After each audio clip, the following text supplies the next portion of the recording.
안녕하세요. Education Changes Your Future. 여러분의 자녀의 꿈을 디자인하는 사라 원장입니다. 오늘은 2024년 미국 명문대 합격의 중요한 3가지 요소에 대해서 말씀을 드릴 건데요. 집중해서 들어주시고 아주 중요한 부분을 얘기 드릴 거니까 좀 더 인내심을 가지고 들어주시기 바랍니다. 자, 첫 번째, 미국 명문대의 정의부터 짚고 넘어가 볼 텐데요. 많은 분들이 미국 명문대 하면은 힙스, 하버드, 예일, 프린스턴, 스탠포드 이런 정도로 알고 계신데 미국에는 사실 굉장히 다양한 대학들이 있는데요.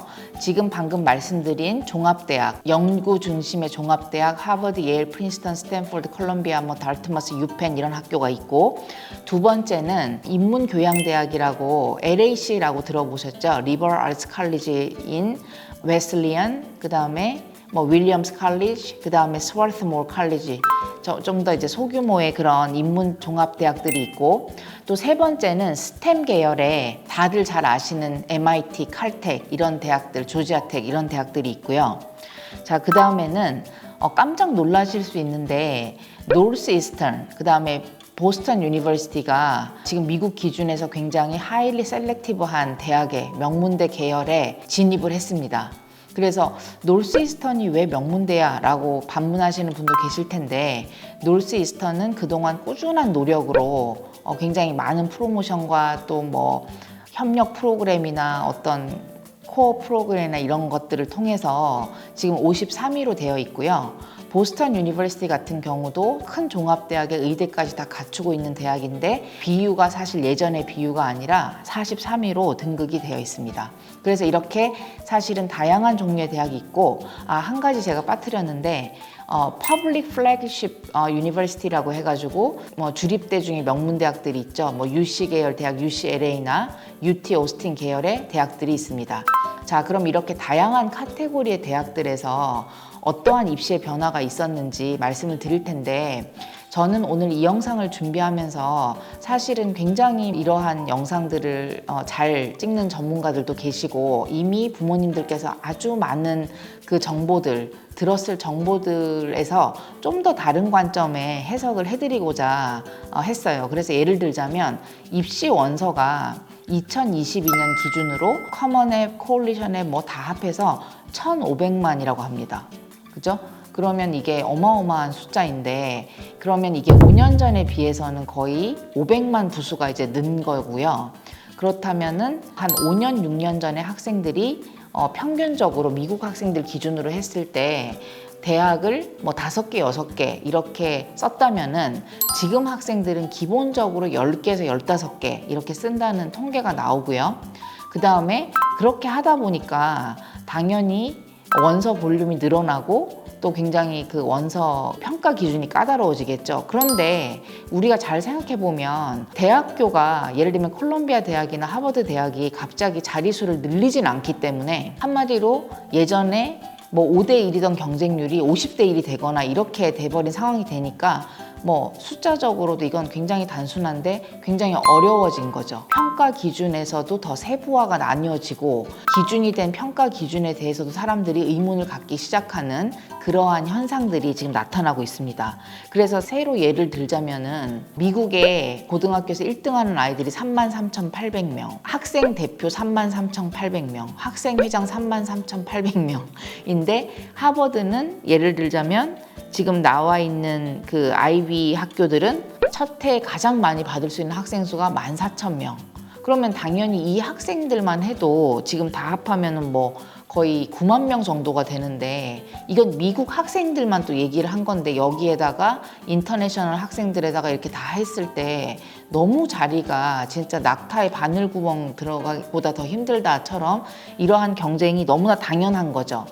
그럼 여기서 도대체 어떻게 우리는 미국인도 아니고 인터내셔널로 살아남아야 할까를 또 생각을 해보게 되는데, 그럴수록 우리가 기본에 치중을 해야 되겠죠. 그래서 기본이라는 건 뭐냐면 미국 입시에서 많이 들어보셨지만 홀리스틱 어드미션. 홀리스틱 어드미션이라는 건 뭐냐면 유식하고 제가 그 스테이트먼트를 보여드릴 텐데 긴 문장들이 있는데 이 한 문장이 제가 굉장히 생각을 깊게 하게 만들었는데요. We want to see who you are in your own voice. 너가 어떤 사람인지를 보여달라 라고 얘기를 하고 있는데 이게 추상적인 것 같지만 여기에 답이 있습니다. 제가 왜 그런지 설명을 해드릴게요. 미국의 입학사정관제는 여러분 몇백 년이 된 제도이기 때문에 사실은 한국 입시의 어떤 정량적인 평가나 테스트 스코어나 이런 점수로 평가하는 기준과 다르게 굉장히 다른 정성적인 요소들도 많이 보는데 우리가 예를 들자면 그러면 뭐 선생님 다 알겠어요. 그런 거 다 다른 유튜브에서 봤어요 라고 하시겠죠.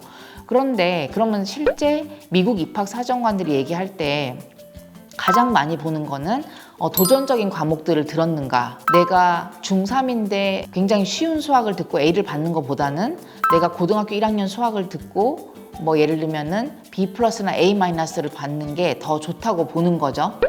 그리고 심지어 이렇게 하일리 셀렉티브한 명문대 가는 학생들은 이미 공부라는 건 기본으로 다 하고 있는 거예요. 아까 말씀드렸죠. 1등 애들이 33,800명이라고.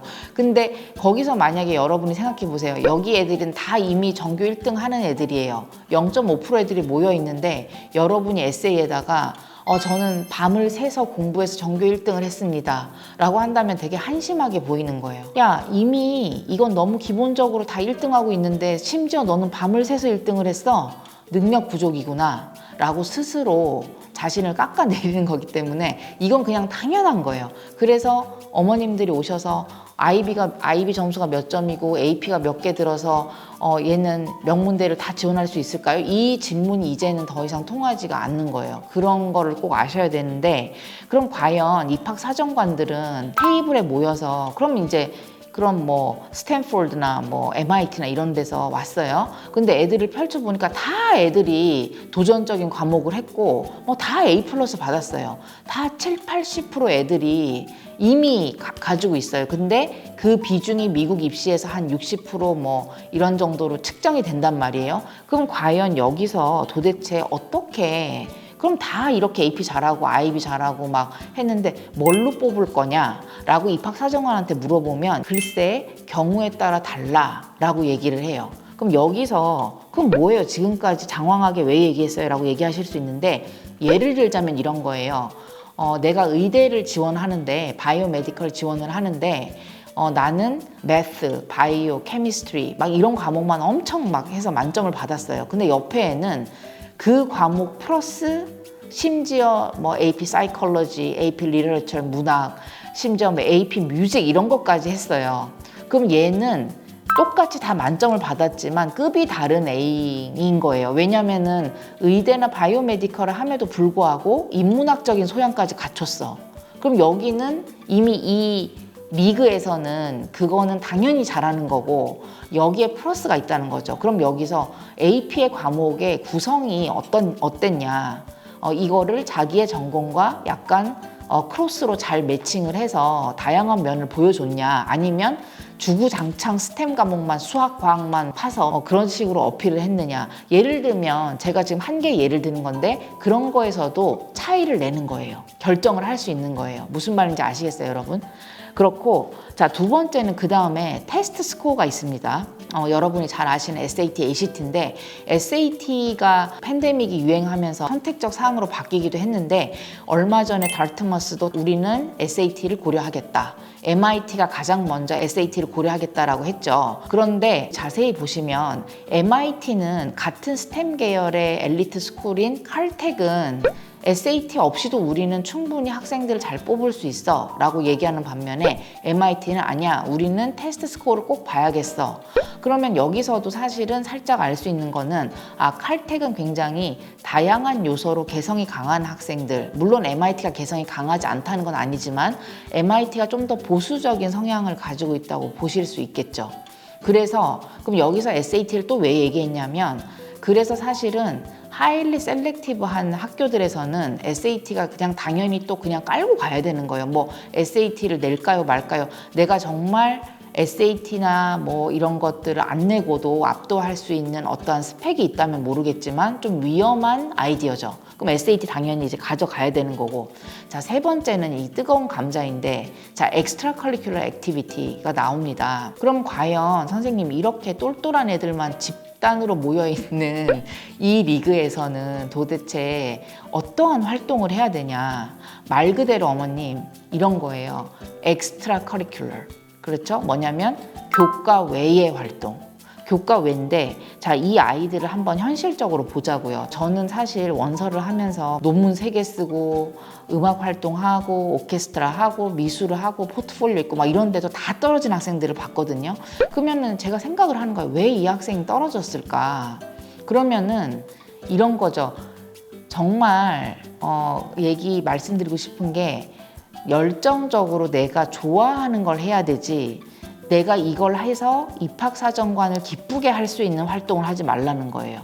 그게 다 느껴지거든요. 그러니까 예를 들자면 내가 바이오메디컬을 가겠다고 해가지고 막 AP 바이오도 하고 뭐 AP 뭐 캡스톤 프로그램을 듣는다면 AP 캡스톤도 하고 막 이렇게 써야 되는데 언제 밴드도 하고 뭐 리서치도 하고 또 다른 거 가서 또 뭐 다른 나라에 가서 막 봉사활동하고 이게 사실 불가능해요. 예를 들자면 이런 거예요.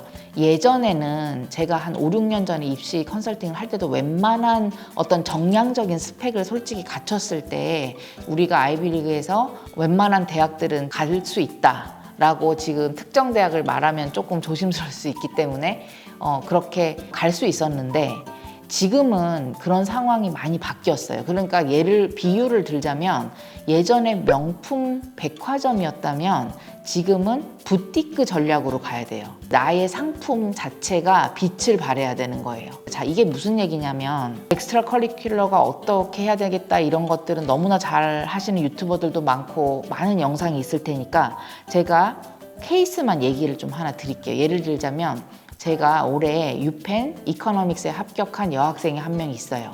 근데 이 여학생의 스펙은 AP도 4개밖에 없었고요.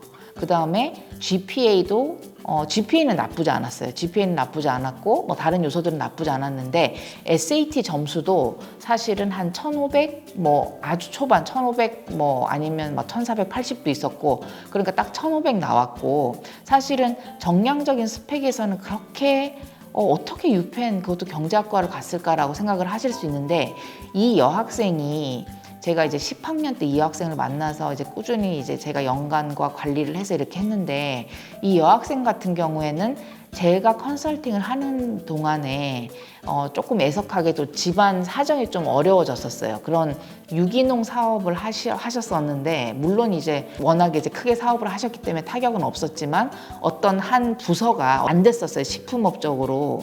그래서 이 여학생의 얘기는 에세이는 전반적으로 그걸 다루고 있어요. 되게 현실적인 얘기. 그래서 아빠가 와가지고 왜 이렇게 다른 사업 아이템은 잘 됐는데 왜 이 부서가 안 됐을까? 왜 식품업에서 유기농 사업에서 내가 하지 않았을까라는 그런 대화 이런 것들에서 문제를 거기서 발견하고 거기에서 이 여학생은 굉장히 팬시한 화려한 인턴십보다는 그 아버님 회사에서 2해 여름 동안 일을 했어요. 실제 일을 하면서 마케팅도 하고 디자인도 하고 시장 조사도 하고 왜 자기네 식품들이 어떤 채널에서는 잘 먹히지 않았을까. 그러니까 진짜 한 거예요. 리얼 스토리. 그죠? 그래서 이걸 하다 보니까 얘가 선생님 이걸 하다 보니까 제가 사실은 브랜드도 되게 중요한 것 같고 사람들의 인식도 되게 중요한 것 같고 마케팅도 중요한 것 같고 그래서 저희가 뭐 콜세라나 이런 수업들도 조금 들으면서 실제 이걸 적용을 한 거죠. 여름이나 겨울 이럴 때 방학 때마다 물론 공부를 하면서 이 학생의 컨셉은 엔트러프러너십이 된 거예요. 기업가 정신.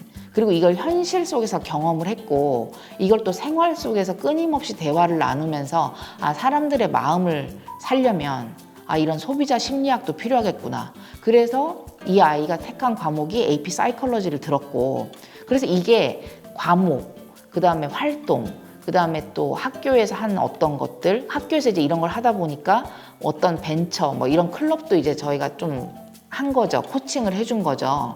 그런 식으로 하다 보니까 에세이에 쓸 내용도 너무 많았고 이 아이의 테마가 정말 미국 아이의 저는 계속 그 생각을 했어요. 이 학생을 좋은 대학에 합격하기 위해서 내가 입학 사정관이라면 홀리스틱 어드미션에서 어떻게 어필을 할까? 라고 한 결과 정말 저도 조마조마하게 기다렸지만 기쁘게도 유펜 이코노믹스를 합격하는 결과를 봤거든요.